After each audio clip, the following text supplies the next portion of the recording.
ইউক্রেনের বিরুদ্ধে আক্রমণ অব্যাহত রেখেছে রুশ বাহিনী। মঙ্গলবার রাশিয়ার প্রতিরক্ষা মন্ত্রণালয় এক ব্রিফিংয়ে জানায়, ইউক্রেনের সামরিক ঘাঁটি এবং অস্ত্রাগারে হামলা চালিয়ে একাধিক ফ্রন্টে আরও কিছু জায়গা দখলে নিয়েছে রুশ সেনারা। সেই সাথে ইউক্রেনের একাধিক রকেট এবং ড্রোনও ভূপাতিত করে রাশিয়ার বিমান বাহিনী। তবে ইউক্রেনের দাবি, গত ২৪ ঘণ্টায় একাধিক রুশ হামলা সফলভাবে প্রতিহত করে তাদের সশস্ত্র বাহিনী। দেশটির জেনারেল স্টাফ দাবি করেন, পোকরভস্কো শহরের রুশ বাহিনীর সাথে শতাধিক সংঘর্ষে লিপ্ত হয় ইউক্রেনের সামরিক সদস্যরা। এছাড়া দেশটির প্রতিরক্ষামূলক লাইন লঙ্ঘনের চেষ্টাকালীন রুশ সেনাদের ওপর একাধিক আক্রমণ চালিয়ে সফলভাবে প্রতিহত করা হয়।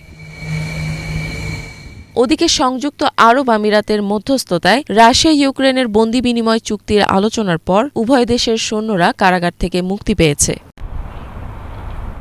মঙ্গলবার রাশিয়ার প্রতিরক্ষা মন্ত্রণালয় সোশ্যাল মিডিয়া পোস্টে জানায়, ইউক্রেনে আটক ৯০ জন রুশ সেনা দেশে ফিরেছে। বিনিময়ে ইউক্রেনেরও ৯০ জন সেনা সদস্যকে মুক্তি দেওয়া হয়েছে।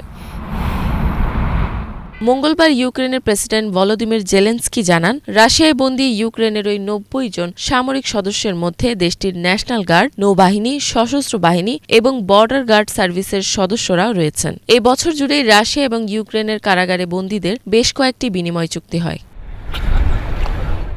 ইফাত জাহান, বাংলাভিশন।